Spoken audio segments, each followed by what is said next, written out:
I want to get on here real quick and just share something with you. I've been reading a book. I've actually listened to it audio, but I want to go back and read it. I downloaded on my iBooks on my phone. If you've got Apple, you can do that. If you've got Kindle, I do not believe that it is available on Kindle as far as digital goes. But the book is called Unrestricted Warfare, and it was written by two Chinese uh, lieutenant colonels back in the 90s. And there's something that caught my attention on here. See if I can find this.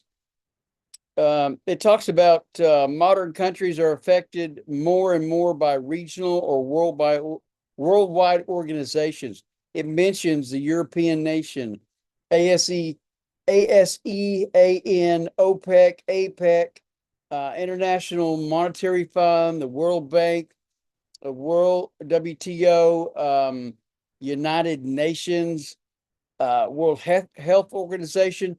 And it goes on down here to mention the Olympics Committee, religious organizations, terrorist organizations, small groups of hackers.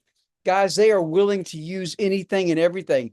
And it's not just by hacking our information, but also by allowing harmful or anti-American information to come across our screens.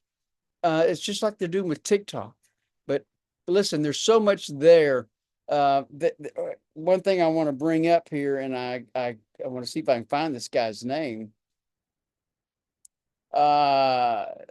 Machiavellian tactics, where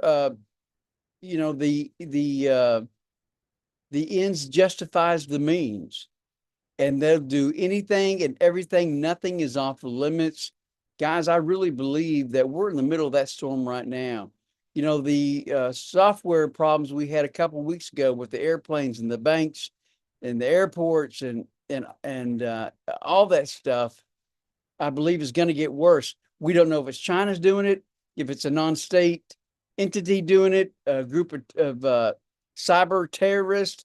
It could be China, it could be Russia, it could be North Korea. They could all be working together, Iran. But they're in the midst of it. I really believe that with all my heart. And our water supply is run off the internet. Our electric grid is controlled by the internet. Guys, there's a lot that could happen in the next few weeks, the next few months.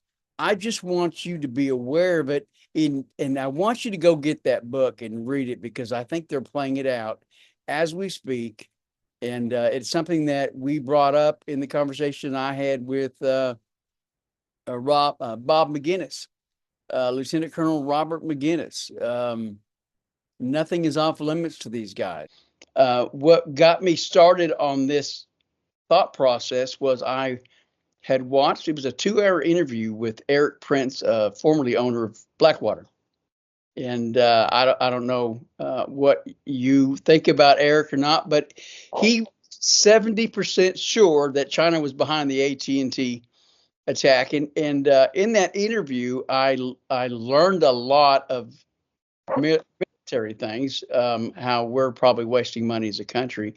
But I don't know if you have any thoughts on that as far as the possible cyber attack, just as a warning to us, which could also lead into what I think Laura Logan was saying was a cyber attack on our country by way of that bridge that collapsed on us.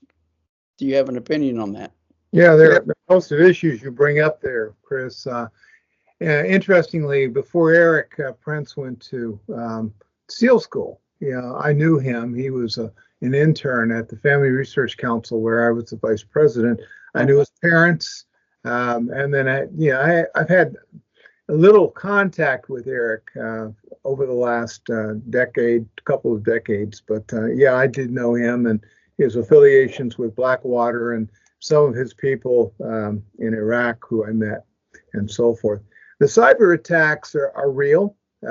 Treasury Department has warned consistently as Homeland Security, with a phalanx of cyber activists and organizations inside communist China that are constantly going after our infrastructure and trying to plant malware inside our electric and water grids.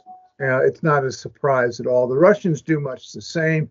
North Koreans, Iranians, and other bad actors, whether they're nation states or criminal syndicates, cyber is a new, domain in which people try to gain an upper hand. And so I'm not the least surprised. So pay attention, be prepared, get prepared, make a plan. What are we going to do if we lose electricity? What are we going to do if we can't go to the bank? What are we going to do if we can't go buy gas? What are we going to do if we can't go to the grocery store? If you have not prepared, man, I'm tempted to say you've waited too long. But if you've got money in your pocket and the store's open, go get you some extra stuff. Get you some extra water. Have a way to purify that water. Do what you can with what you got while you can.